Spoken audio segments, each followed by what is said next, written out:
Hey everybody, this is Joe from Pause and Select. Today I'm going to be looking at how to do sort of the roll-in sort of sequence that I like to do a lot. Let's take a look here. If you look at, so you can actually see it over here as it's coming in, and my computer's just being really slow for some reason.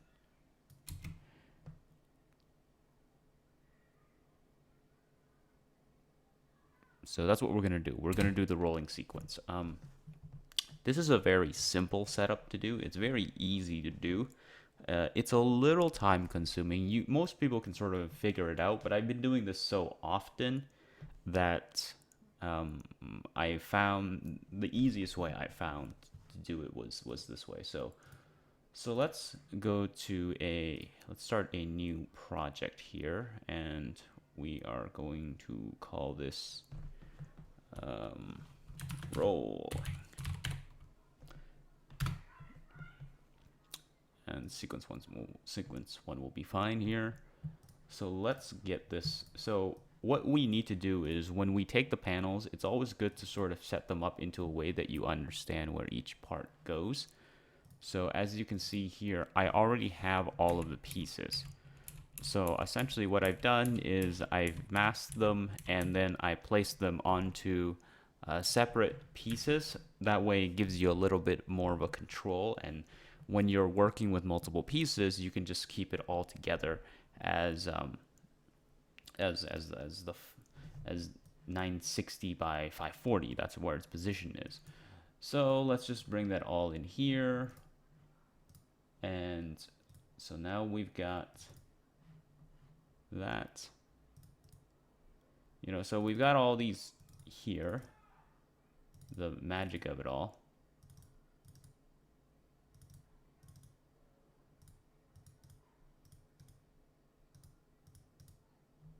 So we've got all these pieces here. Let's get the canvas picture that I usually get. Canvas. And then there's all these old files here. So I got the canvas picture. I'm going to do a very simple one. I'm not going to be doing sort of a moving canvas like I did for the Koi no Katachi video. This is going to be a very simple one.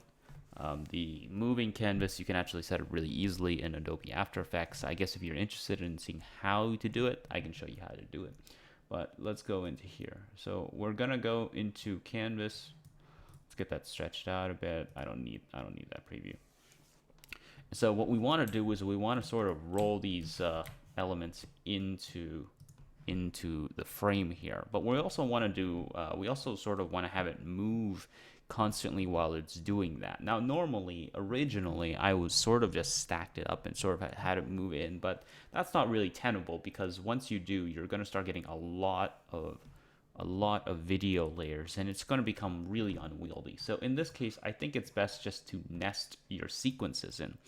So once we bring this in here, I usually save these pictures as a PNG file. So when I cut them out, or when I mask them out, I save them as a PNG file. That way I have a good idea of where everything is going to be, and I don't have to turn on multiply yet. So what we're going to do here is I'm just going to drag that out, just give myself a good amount of lead space. I'm going to nest this, and we're going to have this sequence. And you can name whatever sequence you want it. How I usually name my files is I usually have the sequence. I usually have the sequence number, and then I have the actual panel or the frame number. So now that we got those in, let's put in the rest of them. So got those in here.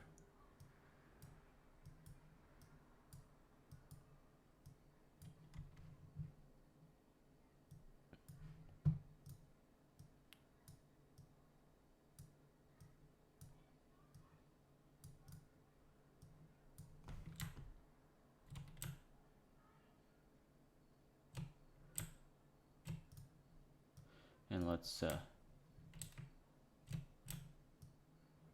drag that all out. So we got a good amount of space here.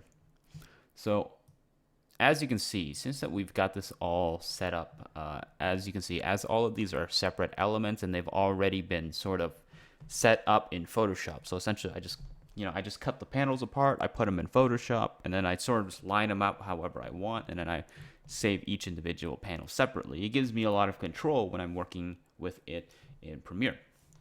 So there are a few settings that we want to do. There's a few settings we want to do here.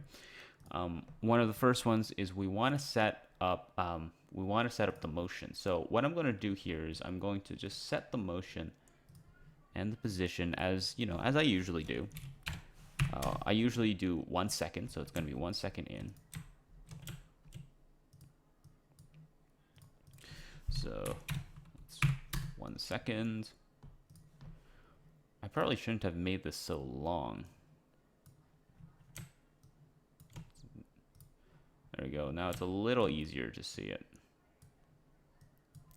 So it's in at 1 second. And we are going to, I usually prefer the ease in. So now, this is what we're going to be doing for now. We got it saved. It's going to ease in. And what we're going to do is we're going to copy, and then we're just going to we're just going to paste the attributes. This sort of saves us a lot of time having to set everything up all over again. So this is actually really the easiest part. So now that we've got this, the first keyframe that we've set up is going to be where it's going to come in from. So in this case, the top center, really the best way for it to come in is from the top. So, I just leave it out the bottom there, and then for here. And for here, since we're in the exact same position, it's going to affect the same keyframe in that position, so we're good to go. Number 2 is from there, so let's go down there. Number 3, down there. Number 4. So that one is on the side, so let's do it from sides. And then we sort of just continue this process for most of it, and until every single one of them has down there, until sort of every single one of them is gone. Once they're all gone, then we sort of have the basics of the role. So we got all that in. Very simple. Now, obviously when you take a look at it, it all comes in, and you're thinking, okay, that's really cool. Now, what I usually like to do is I usually like to stagger this out a little bit, because it then gives a little bit more of a motion based on the direction of these pieces moving in. So let's turn off snap. So snap is up here. You can also turn it off using the S key, so it doesn't accidentally snap to things. But usually what I do is I will sort of sequence these parts in little by little, and what it does is that it sort of gives it this sort of motion to it, this sort of piece that when you see it. So now so the delay here is quite long. This is quite a big delay, and I don't think this is really a good flow. So what we're gonna do is we're just gonna move it in a little bit. So there we go.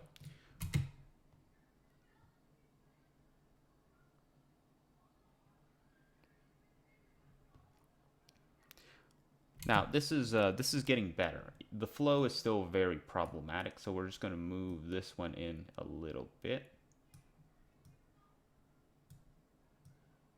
And essentially we just keep moving it in bit by bit until we get very comfortable with the presentation of the piece.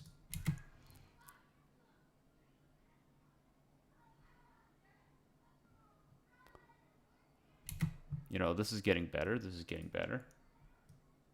This one is a little out, so let's sort of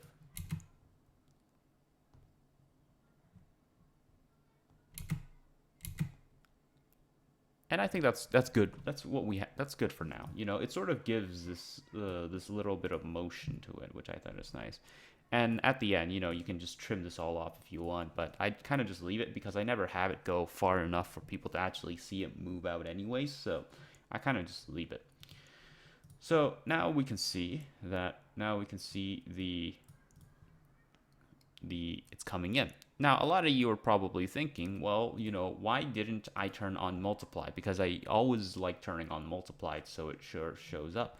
Well, the reason why I don't turn on multiply within the sequence is because if you turn on multiply within the sequence, you'll get some very, really unfortunate effects. Let me see if I can find an example here.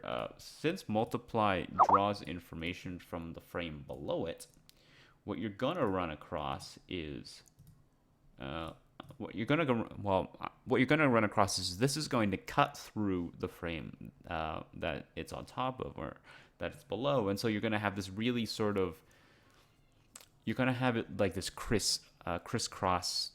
You're gonna have the lines sort of crisscrossing each other, and it doesn't look very good. When you apply the multiply effect to the sequence, however, it applies this effect, but it keeps the white space within the sequence, so it doesn't overlap.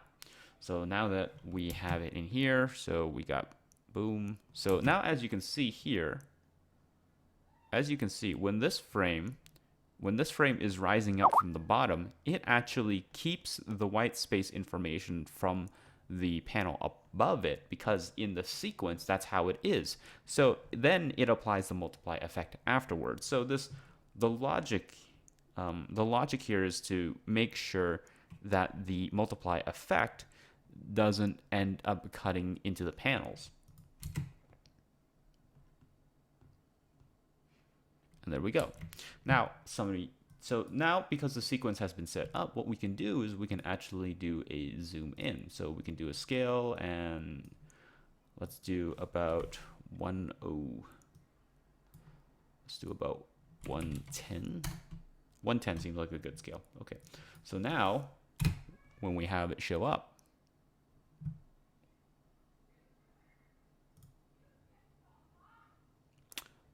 it's too slow. Let's move it in here.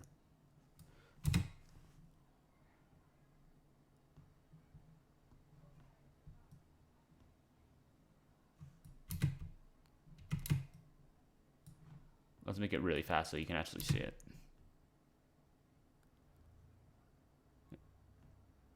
Yeah, there we go. See? So let's turn the playback resolution to full. Let's take a look.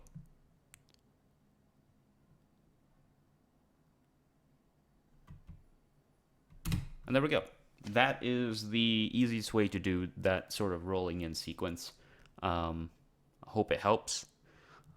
Obviously, for my version, I had the canvas moving in the background, which is something that you can very easily set up in After Effects. If you guys want the canvas, I can actually make it, because that canvas background was something I made myself. Not the canvas itself, but like a moving canvas background. So I mean, like I guess I can always just render it and make it like an hour long, so you can just have it running for an hour long or something. But yeah, I hope that helps. Let me know if you have any questions or concerns, and that is pretty much it. Peace.